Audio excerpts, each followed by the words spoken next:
الحمد لله وكفى والصلاة والسلام على عباده الذين اصطفى أما بعد فأعوذ بالله من الشيطان الرجيم بسم الله الرحمن الرحيم وإذ قال ربك للملائكة إني جاعل في الأرض خليفة قالوا وتجعل فيها من يفسد فيها ويسفك الدماء ونحن نسبح بحمدك ونقدس لك قال إني أعلم ما لا تعلمون صدق الله العظيم رب اشرح لي صدري ويسر لي أمري واحلل عقدة من لساني يفقهوا قولي۔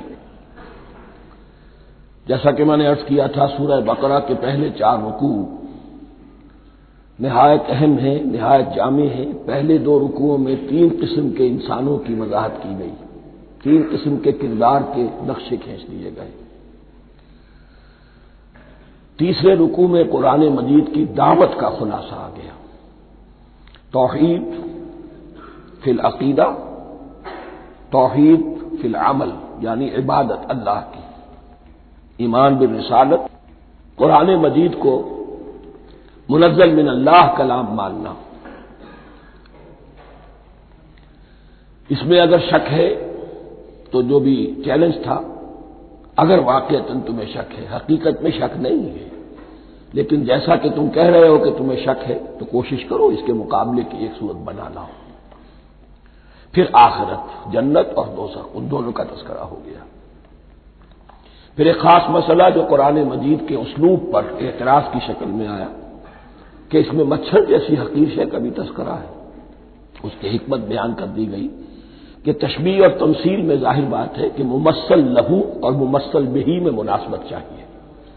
جس چیز کے لیے تمثیل بیان کی جا رہی ہے، جس شے سے تمثیل بیان کی جا رہی ہے، ان میں مناسبت ہونی چاہیے، اس میں عظیم یا حقیر کا کوئی سوال نہیں۔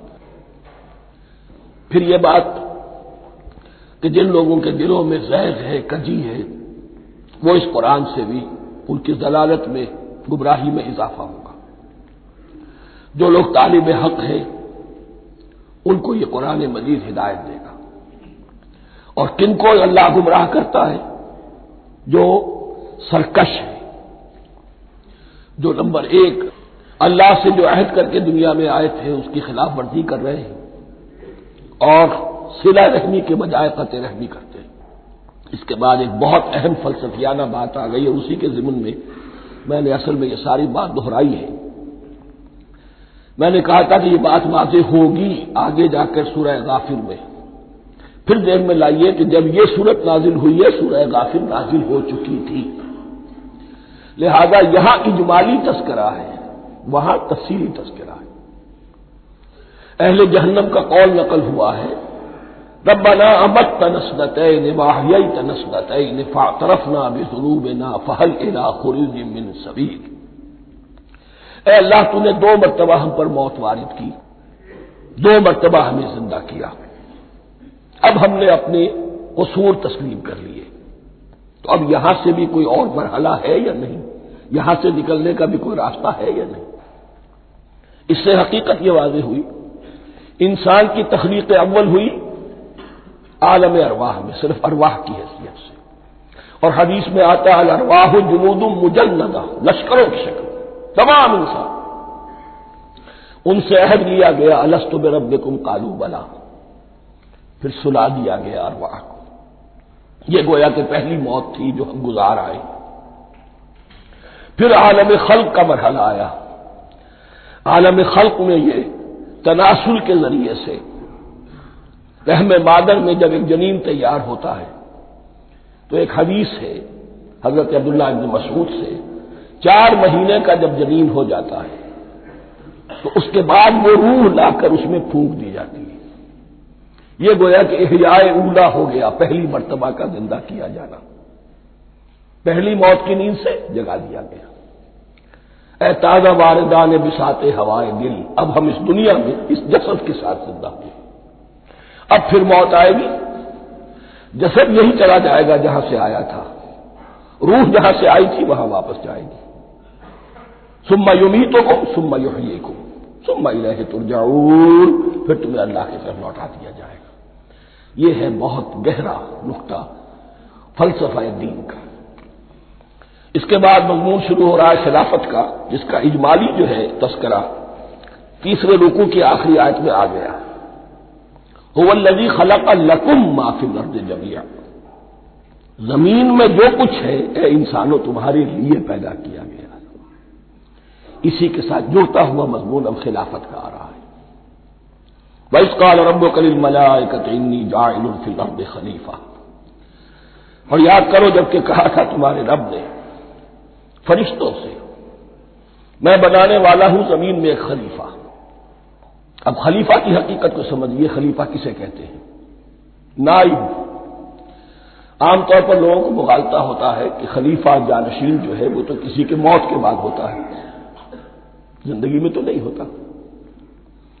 لیکن یہاں اصل میں ہمارے لیے بہت آسان ہے، انسان کی جو اصل حقیقت ہے اس دنیا میں اس کو سمجھنے کے لیے یوں سمجھیے کہ ہم آج سے 50 سال پہلے انگریز کے غلام تھے۔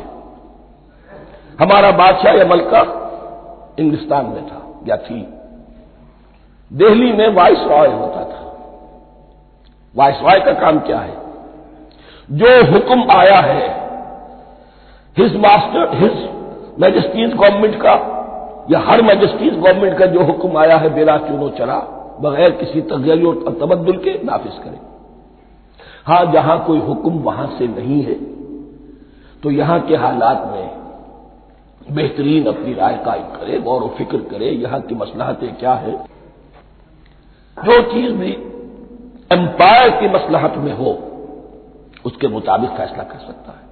بین ہی یہی رشتہ ہے، اللہ ہے لیکن اللہ نے اپنے آپ کو غیب کے پردے میں چھپا لیا ہے۔ زمین پر انسان ہے، اب انسان کا کام یہ ہے جو ہدایت آ رہی ہے اللہ کی طرف سے اس پر تو بے چون و چرا عمل کرے۔ جہاں کوئی ایکسپریس ہدایت نہیں ہے، کوئی واضح ہدایت نہیں ہے، وہاں اپنے بیسٹ ججمنٹ کو ایکسرسائز کرے، اسی کا نام اجتہاد ہے۔ غور و فکر کرے، سوچے، اور جو بات روح دین کے زیادہ سے زیادہ مطابقت رکھنے والی ہو اس کو اختیار کرے۔ بین ہی یہی رشتہ ہے در حقیقت رشتہ خلافت کہ جو اللہ اور انسان کے مابین ہے۔ اب یہ جو دی گئی ہے یہ حیثیت تمام انسانوں کو دی گئی ہے۔ پوٹینشلی ہر انسان اللہ کا خلیفہ ہے، لیکن جو اللہ کا باغی ہو جائے، جو خود حاکمیت کا مدعی ہو گیا، گویا کہ وہ باغی ہے۔ اب اگر شاہجہان بادشاہ تھا، اس کا کوئی ولی عہد تھا، اور ولی عہد جو ہے صبر نہیں کر سکتا، اپنے باپ کی زندگی ہی میں بغاوت کر دیتا ہے، حکومت حاصل کرنا چاہتا ہے، تو اب وہ کیا ہے؟ واجب القتل ہے۔ جو لوگ بھی حاکمیت کے مدعی ہو گئے، ویسے تو حقیقت واجب القتل ہے، لیکن دنیا میں مہلت دی ہے اللہ نے، یہ دارالامتحان ہے، فوراً قتل نہیں کرتا، فوراً ختم نہیں کرتا۔ وَلَوْلَا كَلِمَةٌ سَبَقَتْ مِن رَّبِّكَ إِلَىٰ أَجَلٍ مُّسَمًّى لَقُضِيَ بَيْنَهُمْ، اگر یہ پہلے بات طے نہ ہو چکی ہوتی، ایک وقت معین تک کے لیے انہیں مہلت اللہ نے نہ دی ہوتی تو اللہ فیصلہ چکا دیتا، لیکن مہلت دی ہے۔ لیکن کم سے کم اتنی سزا ملتی ہے کہ اب وہ خلافت کے حق سے محروم کر دیے گئے۔ گویا کہ اب خلافت دنیا میں ہوگی، خلافت المسلمین، صرف وہی شخص کہ جو اللہ کو مانے اپنا حاکم مطلق، وہ خلافت کا اہل ہے۔ تو یہ چند باتیں خلافت کی اصل حقیقت کے ضمن میں یہیں پر سمجھ لیجیے۔ وَإِذْ قَالَ رَبُّكَ لِلْمَلَائِكَةِ إِنِّي جَاعِلٌ فِي الْأَرْضِ خَلِيفَةً قَالُوا أَتَجْعَلُ فِيهَا مَن يُفْسِدُ فِيهَا وَيَسْفِكُ الدِّمَاءَ وَنَحْنُ نُسَبِّحُ بِحَمْدِكَ وَنُقَدِّسُ لَكَ۔ اور یاد کرو جب کہ تمہارے رب نے کہا تھا فرشتوں سے کہ میں زمین میں خلیفہ بنانے والا ہوں، تو انہوں نے کہا کہ کیا تو بنائے گا اس میں جو فساد مچائے گا اس میں اور خوریزی کرے گا۔ وَنَحْنُ نُسَبِّحُ بِحَمْدِكَ وَنُقَدِّسُ لَكَ، ہم آپ کی تسبیح اور تحمید اور آپ کی تقدیس میں لگے ہوئے ہیں۔ قَالَ إِنِّي أَعْلَمُ مَا لَا تَعْلَمُونَ، فرمایا میں جانتا ہوں جو تم نہیں جانتے۔ اب یہاں سوال پیدا ہوتا ہے کہ فرشتوں کو یہ گمان کیسے ہوا، یہ خیال کیسے ہوا؟ دو رائے ہیں اس میں۔ ایک تو یہ کہ انسان کی تخلیق سے پہلے اس دنیا میں جنات تھے، اور انہیں بھی کچھ اللہ نے تھوڑا سا اختیار دیا تھا، اور انہوں نے یہاں فساد مچایا۔ انہی پر قیاس کرتے ہوئے فرشتوں نے سمجھا کہ انسان بھی پھر زمین میں فساد مچائے گا، خوریزی کرے گا۔ ایک دوسری اصولی بات یہ کہی گئی ہے کہ خلافت کا لفظ جب استعمال ہوا تو اس کے معنی ہے کہ کوئی نہ کوئی اختیار بھی ملے گا۔ جنات کے بارے میں خلافت کا لفظ کہیں نہیں آیا، انسان کے بارے میں آ رہا ہے۔ خلیفہ بالکل بے اختیار نہیں ہوتا، جیسا کہ میں نے عرض کیا، جہاں واضح حکم ہے تو اس کی تو تنفیذ، جہاں نہیں ہے وہاں اپنی رائے سے جتنا بھی بہتر سے بہتر سوچ سکتا ہو انسان رائے قائم کرے۔ یہ اختیار جو ہے، ظاہر بات ہے جہاں اختیار ہوگا صحیح استعمال ہونے کا بھی امکان ہے، غلط استعمال ہونے کا بھی امکان ہے۔ اختیار تو بلکہ یہ کہ آپ کا پولیٹیکل سائنس کا تو ایکسیم یہ ہے، authority turns to corrupt and absolute authority corrupts absolutely۔ تو ٹینڈنسی کرپشن کی ہوتی ہے اختیار کے اندر، اس بنا پر انہوں نے قیاس کیا کہ اس میں فساد ہوگا، خوریزی ہوگی۔ اللہ تعالیٰ نے فرمایا اپنی حکمتوں سے میں خود واقف ہوں، میں کیوں بنا رہا ہوں یہ میں جانتا ہوں، تم نہیں جانتے۔ وَعَلَّمَ آدَمَ الْأَسْمَاءَ كُلَّهَا، اور اللہ نے سکھا دیے آدم کو تمام کے تمام نام۔ اب اس میں بھی ایک رائے تو یہ ہے، بلکہ اس میں تقریباً اجماع ہے مفسرین کا، کہ اس سے مراد ہے تمام اشیاء کے نام، اور تمام اشیاء کے نام سے مراد ہے ان کی حقیقت کا علم۔ ہیومن نالج جو ہے، اگر آپ اس کا تجزیہ کریں گے تو وہ یہی ہے کہ انسان ایک چیز کو پہچانتا ہے، پھر اس کے لیے ایک نام رکھتا ہے یا کوئی ٹرم اس کے لیے قائم کرتا ہے۔ اس نام یا ٹرم اور اس کے حوالے سے، اصطلاح کے حوالے سے بہت سے حقائق کو اپنے ذہن کے اندر محفوظ کرتا ہے۔ تو گویا کہ ان علمہ آدم الاسماء کلھا تمام نام سکھا دیے، کل مادی کائنات کے اندر جو کچھ وجود میں آنے والا تھا ان سب کی حقیقت سے پوٹینشلی حضرت آدم کو آگاہ کر دیا۔ یہ پوٹینشل علم ہے، ہیومن نالج، جو ایکوائرڈ نالج ہے، جو انسان کو سم اور بسم اور اپنے اس دماغ کے کمپیوٹر کے ذریعے سے حاصل ہوتا ہے۔ ایک ہے ریویلڈ نالج جو اللہ وحی کے ذریعے سے بھیجتا ہے، ایک ہے ایکوائرڈ نالج، انسان خود علم حاصل کرتا ہے۔ اس نے آنکھوں سے دیکھا، کان سے سنا، نتیجہ نکالا، اور اس کمپیوٹر نے اس کو پروسیس کیا، اس نتیجے کو کہیں میموری کے اندر سٹور کر لیا۔ یہ کمپیوٹر ہے بہت بڑا۔ پھر کچھ اور دیکھا، کچھ اور سنا، کچھ چھو کر معلوم ہوا، کچھ چکھ کر معلوم ہوا، کچھ سونگ کر معلوم ہوا، کوئی اور نتیجہ نکلا، اسے وہ پاس میموری کے ساتھ اس کو ٹیلی کیا اور نتیجہ نکالا۔ اس طرح رفتہ رفتہ ان السمع والبصر والفؤاد کل اولئک کان عنہ مسئولا، یہ ایکوائرڈ نالج تین چیزوں سے انسان کو حاصل ہو رہا ہے، سماعت، بصارت اور یہ عقل، جو فائدہ اخذ کرتی ہے، جو اس کو پروسیس کرتی ہے، اس تمام جو سینس ڈیٹا اس کو مہیا ہوتا ہے سینس آرگن کے ذریعے سے۔ یہ علم ہے جو پوٹینشلی حضرت آدم کو دے دیا گیا، اس کی ایکسفولیشن ہو رہی ہے، اب درجہ بدرجہ وہ علم پھیل رہا ہے، بڑھ رہا ہے، اور بڑھتے بڑھتے کہاں تک پہنچے گا ہم کچھ نہیں کہہ سکتے، کہاں سے کہاں پہنچ گیا انسان۔ اس نصف صدی کے اندر علم انسانی میں جو ایکسپلوژن ہوا ہے، میں اور آپ اس کا تصور تک نہیں کر سکتے۔ اکثر بڑے بڑے جو سائنسدان ہیں انہیں تصور نہیں ہے، اس لیے کہ ایک شخص اپنی لائن فزکس کے بارے میں جانتا ہے کیا کچھ ہو گیا، یا فزکس کی بھی کسی شاخ کے بارے میں جانتا ہے، باقی دوسری جو لائن ہے وہ اسے کچھ پتہ نہیں۔ اسپیشلائزیشن کا دور ہے، لہذا جو ایکسپلوژن کہا جائے، دھماکہ ہوا ہے علم کا، اس کا کوئی اندازہ نہیں ہے ہمارے پاس، اور کس تیزی کے ساتھ وہ چیز آگے بڑھ رہی ہے، کس تیزی کے ساتھ ایک چیز آج جو ایجاد ہوئی چند دنوں کے اندر اندر اس کے بعد اس کا نیا کوئی ورژن آ جاتا ہے اور یہ چیز جو ہے آبسولیٹ ہو جاتی ہے۔ کمیونیکیشن کے اندر جو انقلاب عظیم برپا ہوا ہے، تو آپ یہ سمجھیے کہ اقبال نے جو شعر کبھی کہا تھا کہ عروج آدم خاکی سے انجم سہمے جاتے ہیں، کہ یہ ٹوٹا ہوا تارا مہ کامل نہ بن جائے، اور یہ مہ کامل بنے گا کب؟ جب دجال کی شکل اختیار کرے گا۔ دجال کون ہوگا؟ جو ان تمام قواعد طبیعہ کے اوپر قابو پا لے گا، جب چاہے گا جہاں چاہے گا بارش برسائے گا، رزق کے تمام خزانے اپنے ہاتھ میں لے لے گا، جو اس کے اوپر ایمان لائے گا اسی کو ملے گا، کسی اور کو نہیں ملے گا۔ اس کی آواز پوری دنیا میں سنائی دے گی،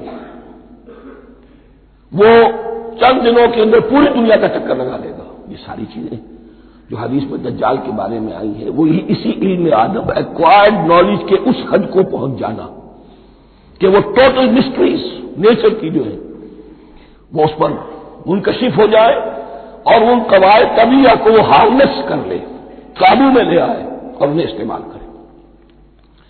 کبھی جب ہمارے کسی بہت 200-300ویں کوئی پیڑھی میں کوئی ہمارے جد امجد ہوں گے جنہوں نے کوئی چٹان دیکھی کہ گری، پتھر پر پتھر ٹکرایا تو آگ اس میں سے شعلہ نکلا، اس کا یہ مشاہدہ کافی ہو گیا آگ پیدا کرنے کے لیے۔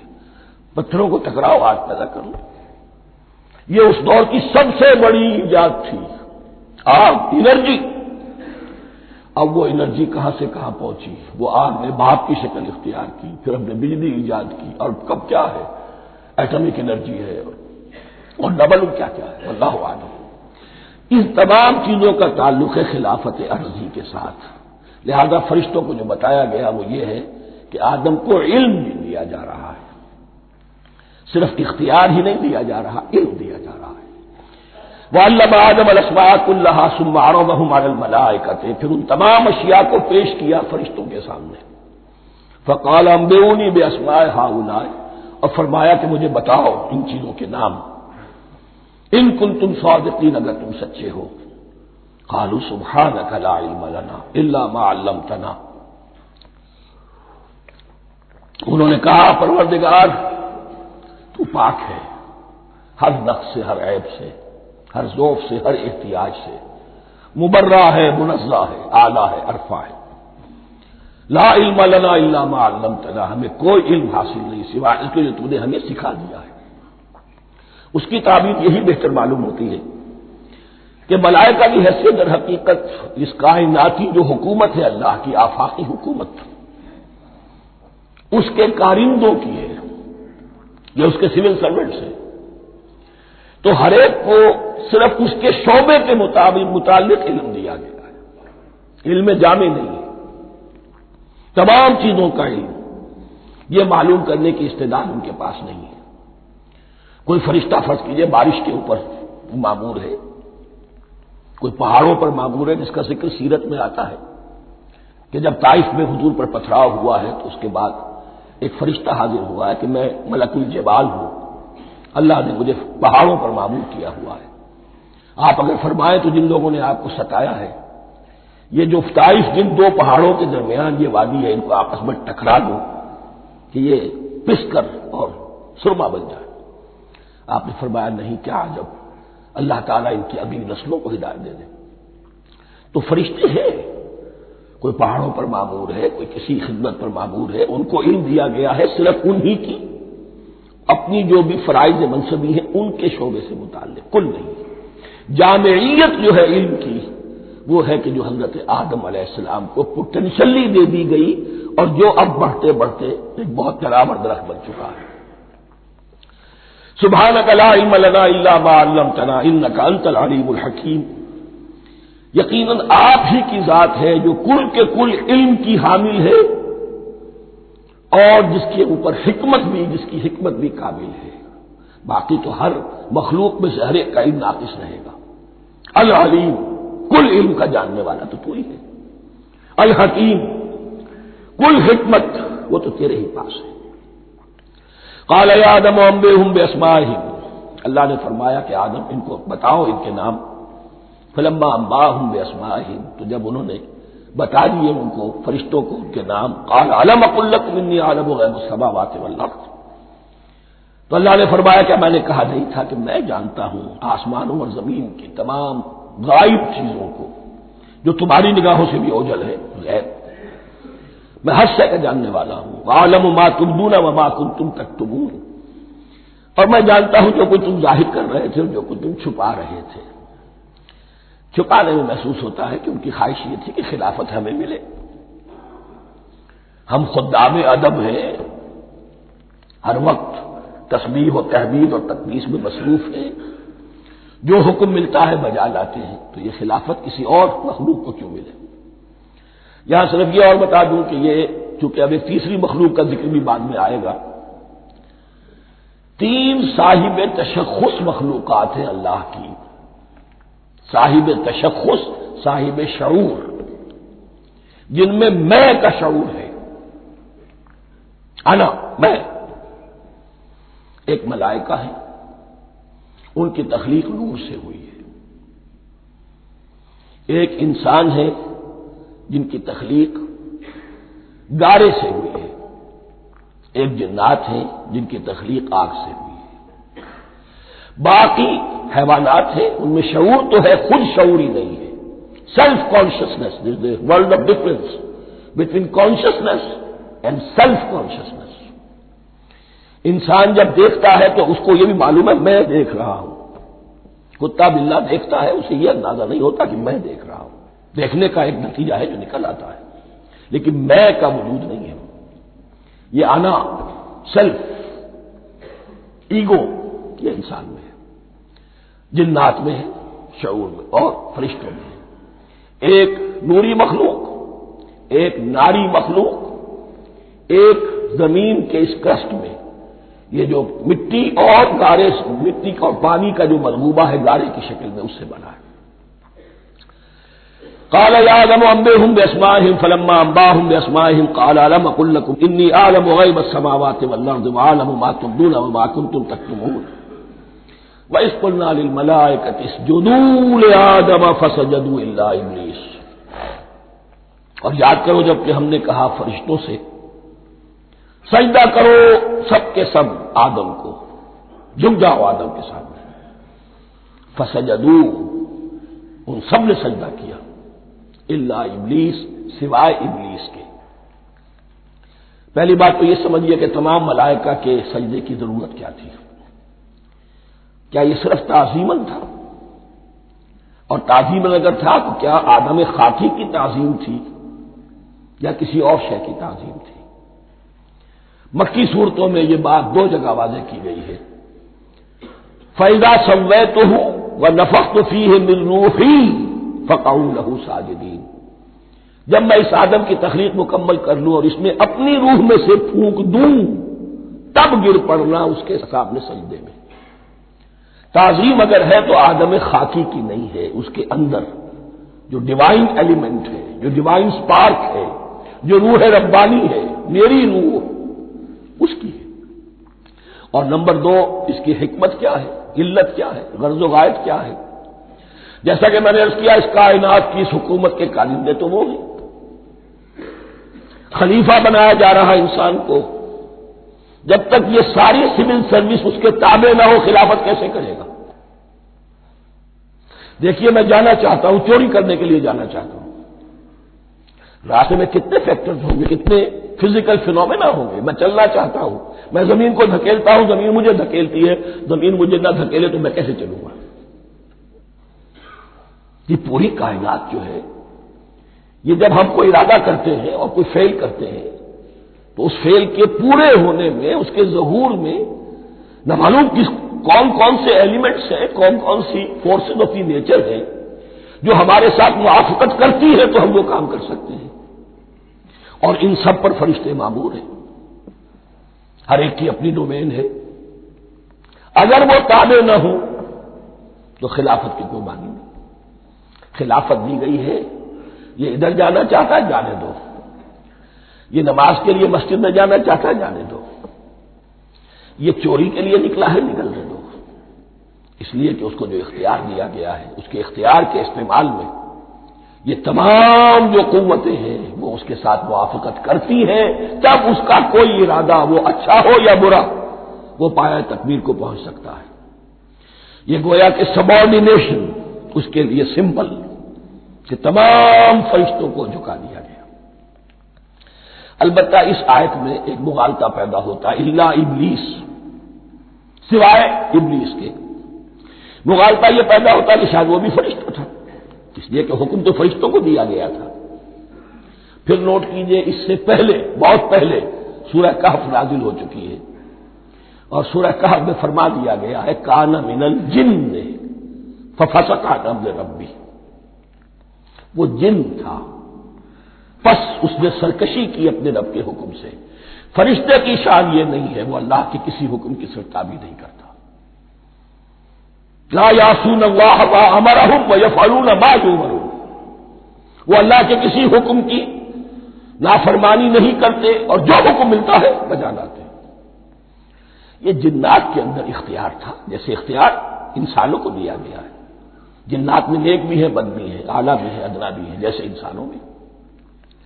لیکن یہ عزازیل جو جن تھا، علم اور عبادت دونوں کے اعتبار سے بہت بلند ہو گیا تھا، اور یہ فرشتوں کا یوں سمجھیے کہ ہم نشین، فرشتوں کے ساتھ اس طور سے شامل.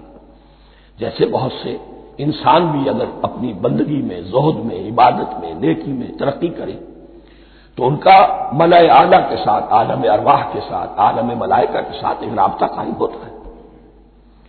اسی طریقے سے وہ جو عزازیل تھا، جن ہونے کے باوجود اپنی نیکی، عبادت، پارسائی اور اپنے علم میں فرشتوں سے بہت آگے تھا. اس لیے معلم الملکوت کی شکل اختیار کر چکا تھا. اس کو اپنی زوم تھا. یہ بات جیسا کہ میں نے عرض کیا 7 مرتبہ قرآن میں یہ بات آئی ہے، قصہ ابلیس و آدم، کہ فرشتوں کو حکم ہوا کہ سجدہ کرو، سب جھک گئے، ابلیس نے سجدے سے انکار کر دیا 7 مرتبہ. یہ 7ویں مرتبہ ہے جو ہم پڑھ رہے ہیں. مصحف میں پہلی مرتبہ آ رہا ہے، ترتیب نزول میں 7ویں مرتبہ آ رہا ہے. یہ آدم و ابلیس کا قصہ اس سے آگے سورہ اعراف میں آئے گا، پھر سورہ ہجر میں آئے گا، سورہ بنی اسرائیل میں آئے گا، سورہ کہف میں آئے گا، سورہ طٰہٰ میں آئے گا، سورہ صاد میں آئے گا. 6 مرتبہ مکی قرآن میں، 1 مرتبہ یہاں. تو یہاں اشارہ نہیں کیا، اس لیے مغالطہ ہو سکتا ہے. لیکن یہ کہ سورہ کہف میں آپ کو بتا چکا ہوں، کان من الجن ففسق عن امر ربہ، اس نے اپنے رب کے حکم سے سرتابی کی. نام اس کا عزازیل تھا. ابلیس اس کا صفاتی نام ہے اب، اس لیے کہ اب لسیبلسوں کے معنی ہوتے ہیں مایوس ہو جانا. یہ اللہ کی رحمت سے بالکل مایوس ہے، اور مایوس جو ہو جائے وہ شیطان ہو جاتا ہے.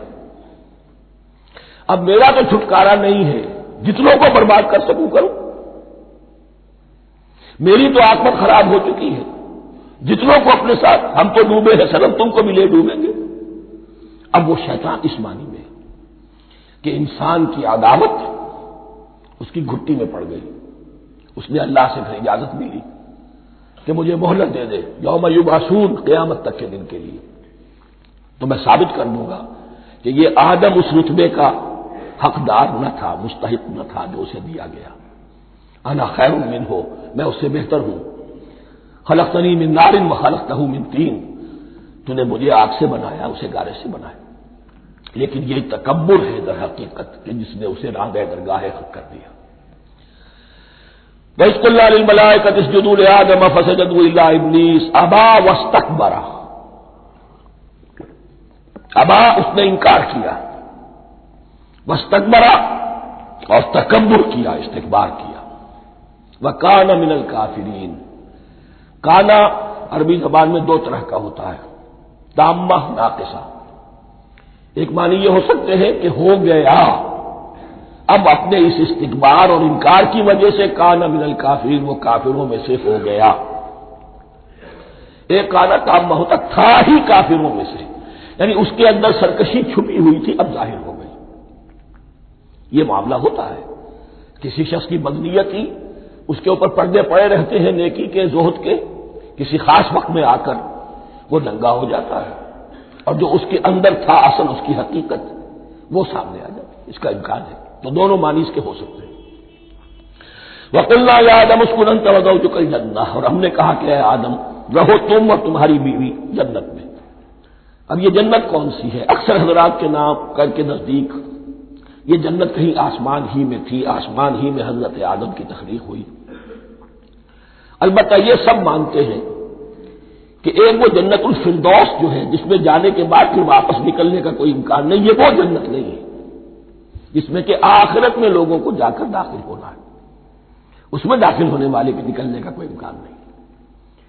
ایک رائے یہ بھی ہے، میرا رجحان اس رائے کی طرف ہے، تخلیق آدم اسی زمین پر ہوئی ہے. وہ جن مراحل سے گزری ہے تخلیق وہ ایک علیحدہ مسئلہ ہے۔ بایولوجی اور وحی دونوں اس پر متفق ہیں کہ مٹی سے، کرسٹ آف دی ارتھ سے انسان بنا ہے، اس پر اتفاق ہے قرآن کا بھی اور بایولوجی کا بھی، جدید علم حیوانات کا بھی، علم الحیات کا۔ سٹیجز کیا ہیں اس میں اختلاف ہو سکتا ہے، اس کو چھوڑ دیجیے، وہ اس وقت کا بحث نہیں۔ یہی کسی اونچے مقام پر کوئی سرسبز و شاداب علاقہ تھا جہاں حضرت آدم کو رکھا گیا، جہاں ہر طرح کے میوے تھے، ہر شے، لا تظمأ فیہا ولا تضحیٰ، نہ اس میں بھوک لگے گی نہ دھوپ تمہیں ستائے گی، ہر طرح کی چیز تمہیں فراہم ہے۔ وہاں رکھے گئے ہیں صرف ایک ڈیمانسٹریشن کے لیے کہ انہیں نظر آ جائے کہ شیطان میرا دشمن ہے، وہ مجھے ورغلائے گا طرح طرح سے، میرے اندر وسوسہ اندازی کرے گا میرے اور میری اولاد کے، صرف ایک ڈیمانسٹریشن۔ اس کی مثال یوں سمجھیے کہ سلیکشن تو ہو گیا، سی ایس پی گریڈ میں کوئی شخص آ گیا ہے، لیکن اب وہ سول سروس اکیڈمی میں رکھا جا رہا ہے۔ تو یہ کوئی اکیڈمی ہو سکتا ہے اسی زمین پر، وہ صرف بتانا یہ تھا کہ تمہیں معلوم ہو جائے کہ یہ شیطان تمہارا دشمن ہے۔ اس لیے کہ اس میں جو ایک لفظ حبوط کا آ رہا ہے، وہ حبوط صرف ایک ہی معنی میں نہیں ہوتا، دوسری معنی میں بھی ہے۔ اللہ عالم، یہ چیزیں پھر متشابہات میں رہیں گی، اس لیے ان کے بارے میں کوئی ایک رائے دوسری رائے، اس کے لیے ذہن سے عقل سے بات کر کے ایک یا دوسری رائے اختیار کر سکتے ہیں۔ وَقُلْنَا يَا آدَمُ اسْكُنْ أَنْتَ وَزَوْجُكَ الْجَنَّةَ، اور ہم نے کہا کہ رہو اے آدم تم بھی اور تمہاری بیوی بھی باغ میں، اس باغ میں، الجنہ اس باغ میں، گویا کہ اشارہ کیا جا رہا ہے۔ وَكُلَا مِنْهَا رَغَدًا حَيْثُ شِئْتُمْ، اور کھاؤ اس میں سے با فراغت جہاں سے چاہو، ہر طرح کا پھل ہے کھاؤ۔ وَلَا تَقْرَبَا هَٰذِهِ الشَّجَرَةَ، یہاں پہ اس درخت کا نام نہیں دیا گیا، اشارہ اس درخت کے قریب مت جانا۔ فَتَكُونَا مِنَ الظَّالِمِينَ، تو تم ظالموں میں سے ہو جاؤ گے، تم حد سے گزرنے والوں میں سے ہو جاؤ گے۔ اب اس کی بھی حکمت سمجھیے کہ چونکہ ڈیمانسٹریشن کرانی ہے کہ تمہیں کسی چیز سے، ہزار چیزیں مباح ہیں دنیا میں، چند چیزیں پینے کی حرام ہیں، اب تم اگر ان ہزار مباح چیزوں کو چھوڑ کر حرام چیز کو پیتے ہو تو یہ تمہارا اختیار ہوا، جبکہ اللہ تعالیٰ نے مباحات کا دائرہ بہت وسیع رکھا ہے۔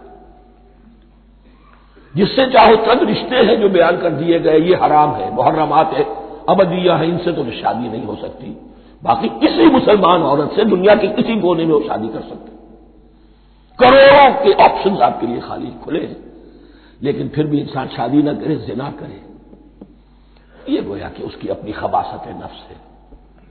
ایک نہیں، دو دو، تین تین، چار چار تک شادی کرو، اجازت ہے تمہیں۔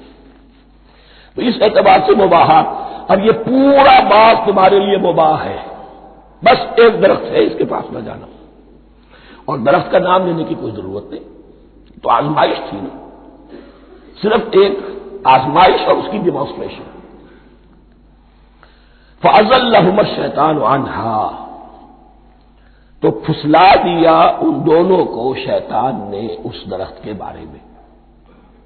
اب وہ کس کس طریقے سے پھسلایا، یہ بھی جیسا کہ میں نے عرض کیا 6 مرتبہ چونکہ یہ قصہ آ چکا ہے، اس کی آپ کو سورہ طٰہٰ میں تفصیل ملے گی، کس کس طریقے سے پھسلایا اور اس بات کے لیے تیار کیا۔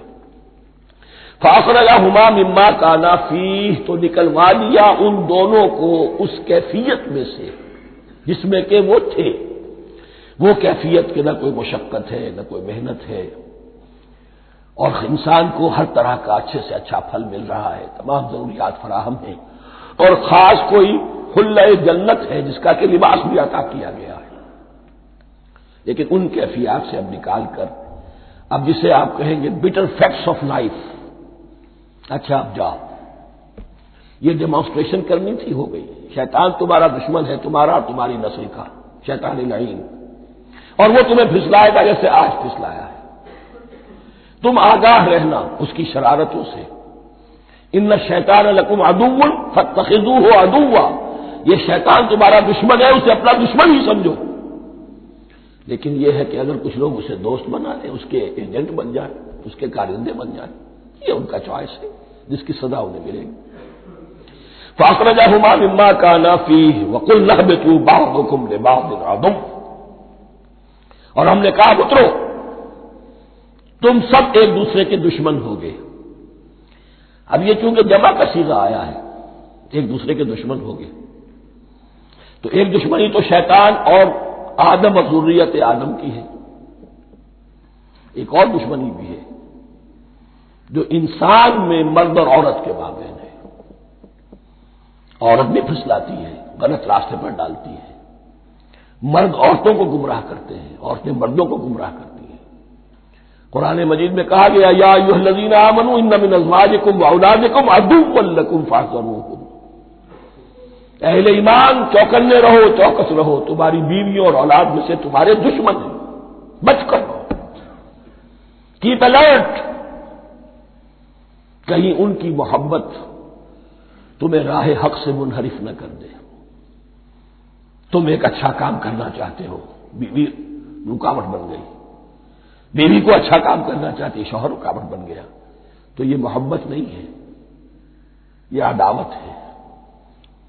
اس حوالے سے بعضکم لبعض عدو ولکم فی الارض مستقر ومتاع الی حین، اور تمہارے لیے اب زمین میں مستقر ہے، جائے قیام ہے اور متاع ہے، ضرورت کی چیزیں ہیں ہم نے فراہم کر دی ہیں، الی حین، لیکن ایک وقت معین تک کے لیے، یہ ابدی نہیں ہے، ایک وقت آئے گا یہ بساط ہم لپیٹ دیں گے۔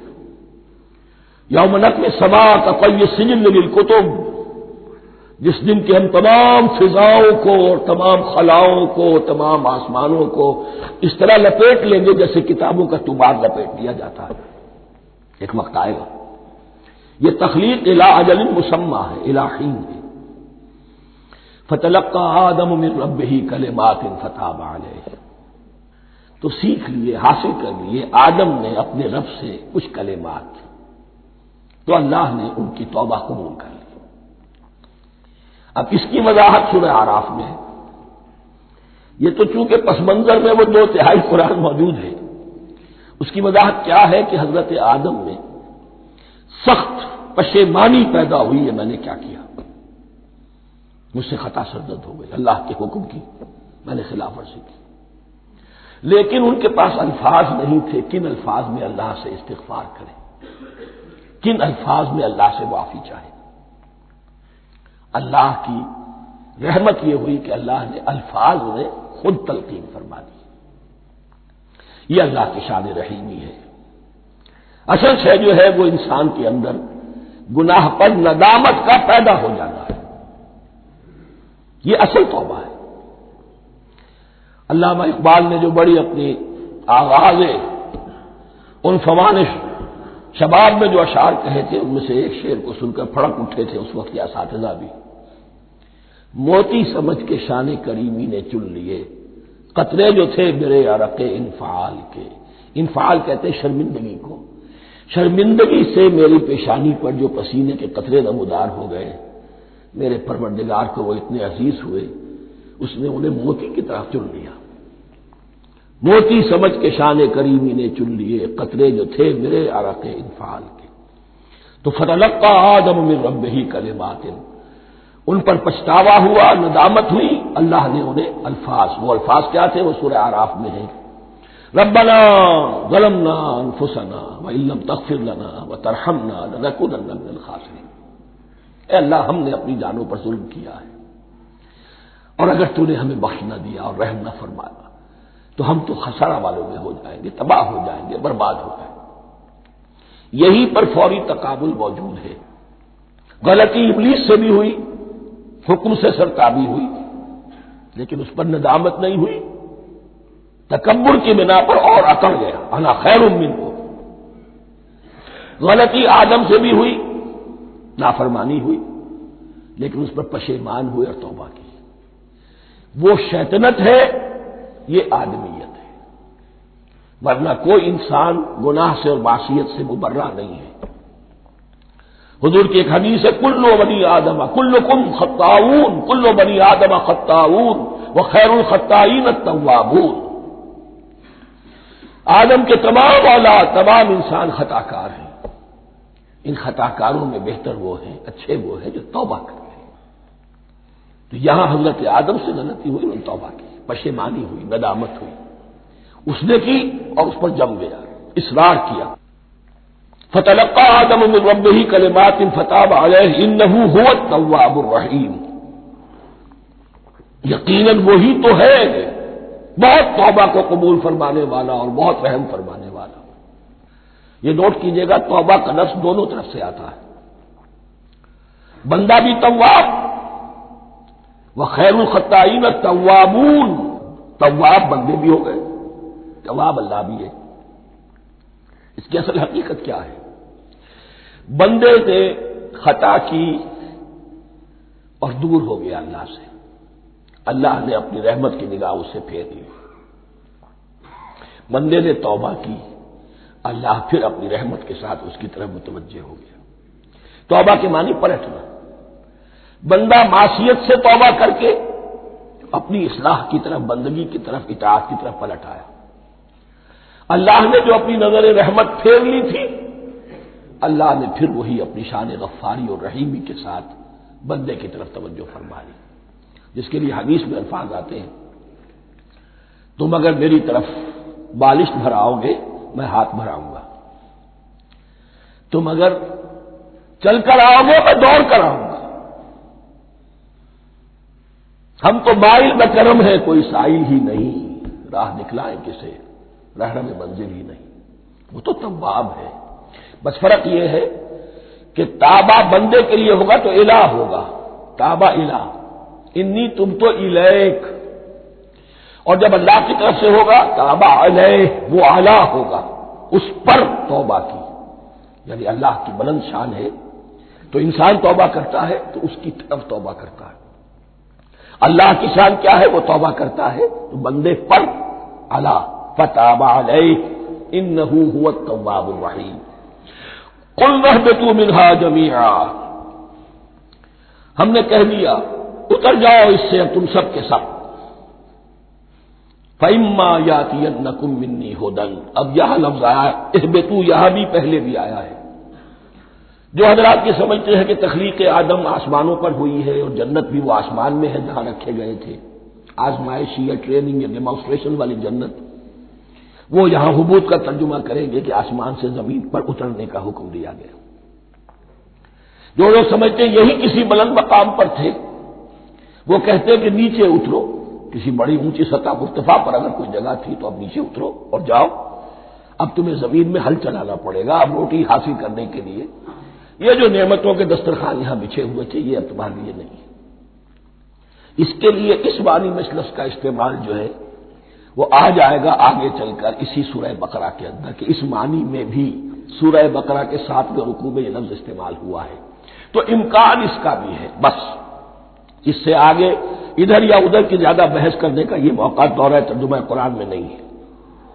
قل اہبطوا منہا جمیعا فإما یاتینکم منی ھدی فمن تبع ھدایا فلا خوف علیہم ولا ھم یحزنون، تو جب بھی آئے گی تمہارے پاس میری جانب سے کوئی ہدایت، تو جو کوئی میری ہدایت کی پیروی کرے گا اس کے لیے نہ خوف ہوگا اور نہ وہ حزن سے دوچار ہوگی۔ یہ ہے علم انسانی کا دوسرا گوشہ، ریویلڈ نالج۔ اس چوتھے رکوع کی جو حسن ہے اسے دیکھیے، شروع میں ایکوائرڈ نالج کا ذکر ہے جو پوٹینشلی حضرت آدم کی ذات میں رکھ دیا گیا، اور جو انسان نے پھر اپنی محنت سے ان السمع والبصر والفؤاد اس کے ذریعے سے آگے بڑھایا۔ یہ علم ہے چل رہا ہے، آج مغربی اقوام ہم سے بہت آگے ہیں، کبھی ایک زمانے میں مسلمان آگے نکل گئے تھے، لیکن ظاہر بات ہے کہ اس دنیا میں عروج تو انہی کو ہوگا جو ان چیزوں میں سب سے زیادہ جس کی آگہی حاصل ہوگی۔ البتہ ایک علم وہ ہے جو آسمان سے نازل ہوتا ہے، یہ گیون ہے، ریویلڈ نالج ہے، یہ وحی ہے۔ فإما یاتینکم منی ھدی، تمہارے مقام خلافت کا تقاضا یہ ہے جو احکام ہمارے آئے، جو ہدایات ہم بھیجیں ان کو تو پوری طریقے سے اس کی پیروی کرو۔ فمن تبع ھدایا، تو جو کوئی بھی میری ہدایت کی پیروی کرے گا فلا خوف علیہم ولا ھم یحزنون والذین کفروا، اور جو ناشکری کریں گے، کفر کریں گے، انکار کریں گے، وکذبوا بآیاتنا، اور ہماری آیات کو جھٹلائیں گے، فاولئک اصحاب النار هم فیہا خالدون، تو وہ جہنمی ہوں گے، آگ والے ہوں گے، اس میں ہمیشہ ہمیشہ رہیں گے۔ یہ ہے گویا کہ چارٹر، اس نوع انسانی کو جو ابدی چارٹر اللہ نے دیا ہے، جبکہ زمین کا چارج دے دیا گیا خلیفہ کی حیثیت سے۔ یہاں یہ 4 رکوع جو ہے سورہ بقرہ کے، جو میں نے عرض کیا تھا، قرآن کی دعوت، قرآن کا بنیادی فلسفہ، اس پر یہ جام ہے، اور یہ مکی صورتوں کے مضامین کا خلاصہ۔ اب یہاں سے شروع ہو رہا ہے 5ویں رکوع سے مسلسل 10 رکوع، مسلسل خطاب ہے بنی اسرائیل سے۔ البتہ ان میں ایک تقسیم ہے، پہلے رکوع میں دعوت ہے۔ دعوت جب ہوتی ہے تو آمادہ کرنا، تشویق، ترغیب، دل جوئی، نرمی، یہ دعوت کے اجزاء لا ينفک ہیں، اس کے بغیر دعوت مؤثر نہیں ہوتی۔ لہذا ان 7 آیات میں یہ یوں سمجھیے کہ ان 10 رکوعوں کے لیے یہ بمنزلہ فاتحہ ہے، جیسے سورہ فاتحہ 7 آیتوں کی، ایسے ہی اس دعوت سابقہ امت مسلمہ کو دعوت دی جا رہی ہے۔ تو کس طرح دی جا رہی ہے؟ یہ کون تھے؟ یہ بھی مسلمان ہی تو تھے نا، کافر تو ہو گئے حضور کا انکار کر کے، ورنہ وہ موسیٰ کے ماننے والے، شریعت ان کے پاس، بڑے بڑے علماء ان میں، علم کا چرچا ان میں، سب کچھ تھا، ان کو دعوت دی جا رہی ہے۔ لیکن میں اس لیے آپ کو چاہتا ہوں، اس کو توجہ دلا رہا ہوں، آج اگر مسلمانوں میں جو غافل ہو گئے، اپنی حقیقت کو بھول گئے، اپنے فرض منصبی سے غافل ہو گئے، دنیا کے اور قوموں کی طرح کی ایک قوم بن کر رہ گئے، اگر کوئی ایک داعی گروہ کھڑا ہو، کوئی جماعت، کوئی فرد، اور اس سے جماعت بنے، تو ظاہر بات ہے سب سے پہلے اسے اسی امت کو دعوت دینی ہوگی، اس لیے کہ دنیا تو اسلام کو پہچانے گی اس امت کے حوالے سے۔ فزیشین ہیل بائی سیلف، پہلے یہ تو ٹھیک ہو، یہ کہیں پر صحیح اسلام کا نمونہ پیش کرے تو دنیا کو دعوت دے سکو گے، آؤ دیکھو یہ ہے اسلام۔ اس لیے ان کو جو دعوت دینے کا اسلوب ہونا چاہیے وہ عکس ہوگا اس اسلوب کا جو ان 7 آیات میں ہمارے سامنے آ رہا ہے۔ یا بنی اسرائیل اذکروا نعمتی التی انعمت علیکم، اے بنی اسرائیل، اسرائیل کو سمجھ لیجئے، یہ مرکب لفظ ہے، اسم، اسی سے اسیر بنا ہے، اسیر جو کسی کا قیدی ہوتا ہے۔ ایل عبرانی میں اللہ کے لیے ہے، اور اسرائیل کا ترجمہ ہے عبداللہ، اللہ کا غلام، اللہ کے ساتھ بندھا ہوا اس کی اطاعت کے قلاتے کے اندر۔ تو یہ اسرائیل یہ لقب ہے حضرت یعقوب علیہ السلام کا۔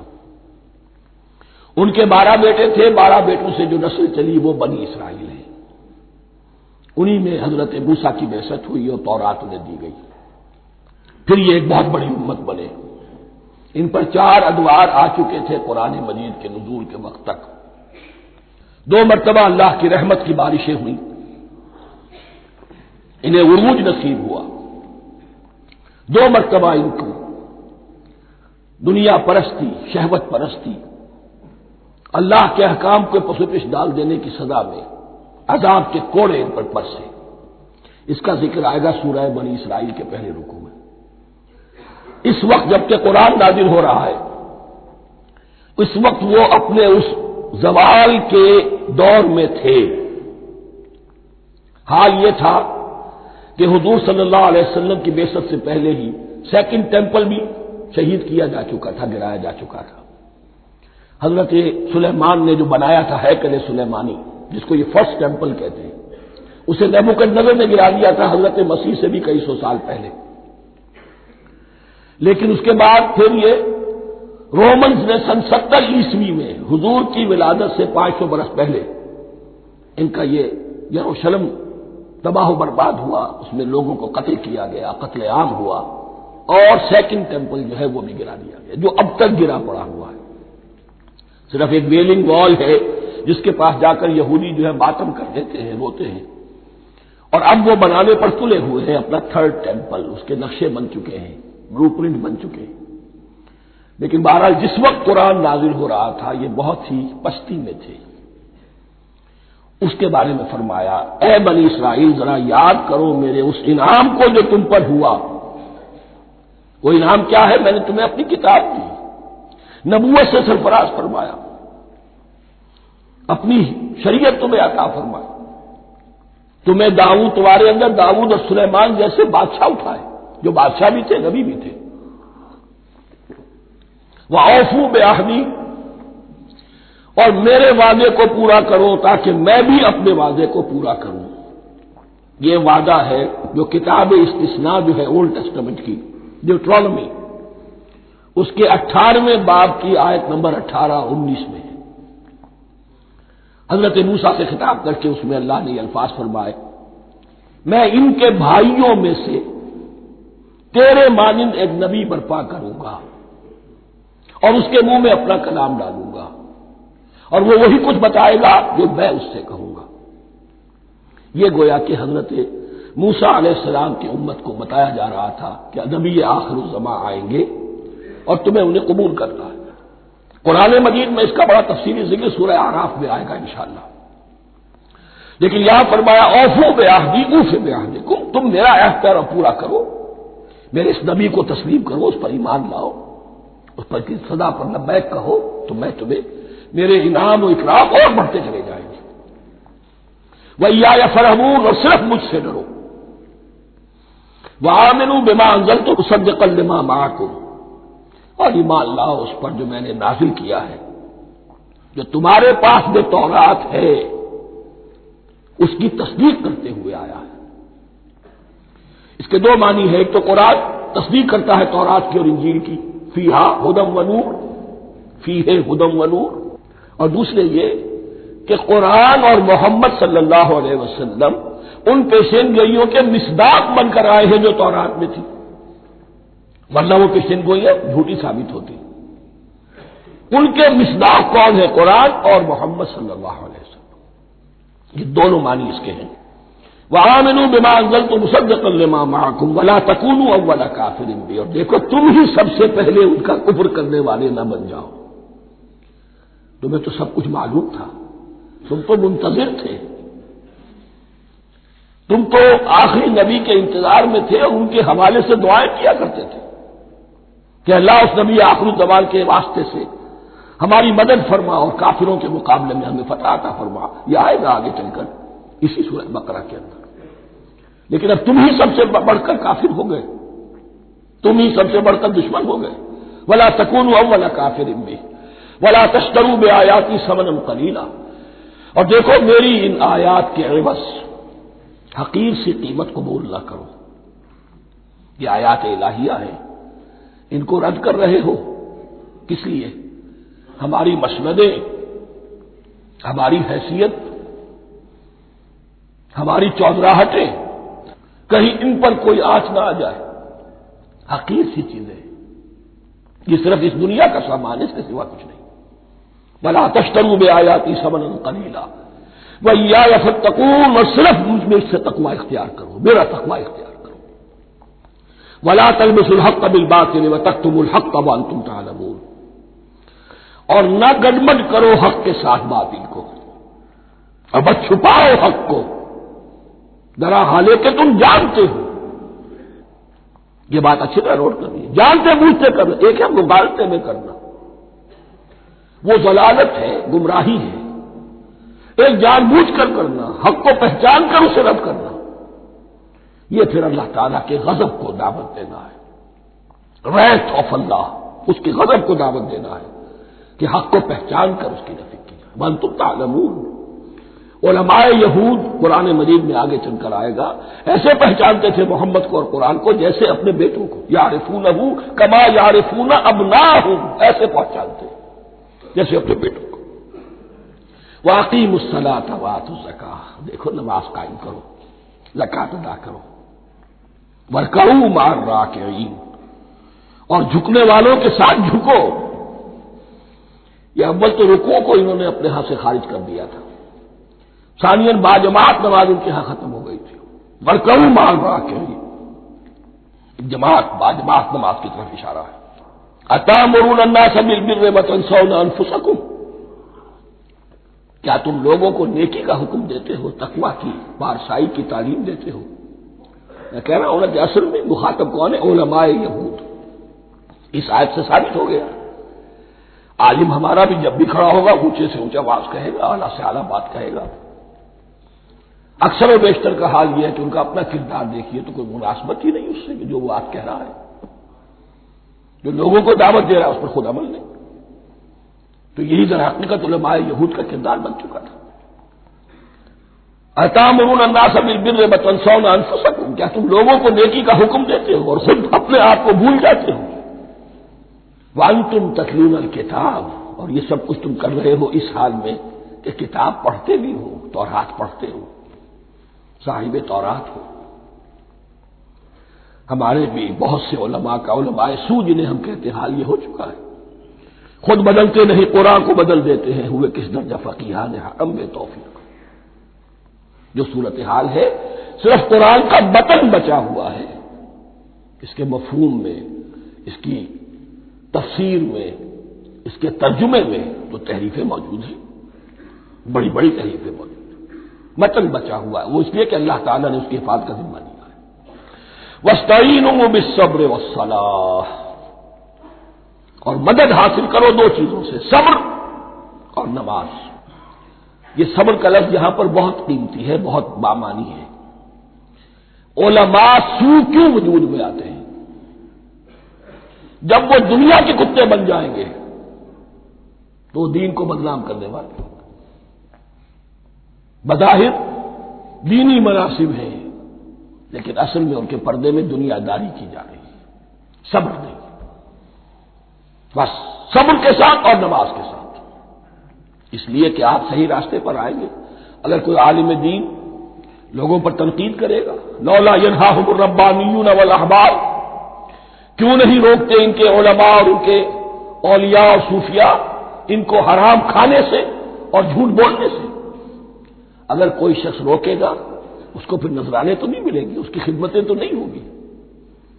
اگر تو دنیا میں صبر اختیار کرنا ہے تب تو آپ حق بات کہہ سکتے ہیں، اور اگر دنیاوی ایمبیشنز ہے تو پھر آپ کو کہیں نہ کہیں کمپرومائز کرنا پڑے گا۔ وَاسْتَعِینُوا بِالصَّبْرِ وَالصَّلَاةِ، صبر اور نماز۔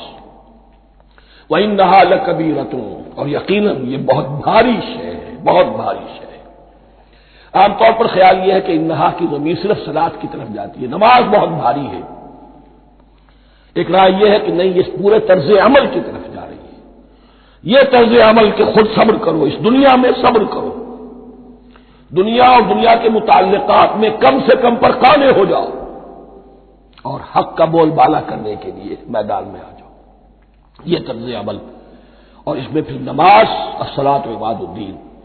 وَإِنَّهَا لَكَبِیرَةٌ إِلَّا عَلَى الْخَاشِعِینَ، یہ یقیناً بہت بھاری چیز ہے، یہ روش، یہ رویہ بھی بہت بھاری اور نماز بھی بہت بھاری ہے، سوائے ان خشوع رکھنے والوں کے، ڈرنے والوں کے، جن کے دل جھک گئے ہیں اللہ کے سامنے۔ الذین یظنون انہم ملاقو ربہم، جنہیں یہ یقین ہے کہ انہیں اپنے رب سے ملاقات کرنی ہے، جیسا کہ میں نے شروع میں توجہ دلائی تھی، وبالآخرۃ ہم یوقنون، یہ ایمان بالآخرت ہے جو انسان کو سیدھا رکھتا ہے عمل کے میدان میں۔ الذین یظنون انہم ملاقو ربہم وانہم الیہ راجعون، اور جنہیں یہ یقین ہے کہ بالآخر اسی کی طرف ہمیں لوٹنا ہے۔ بارک اللہ لی ولکم فی القرآن العظیم ونفعنی وإیاکم بالآیات والذکر الحکیم۔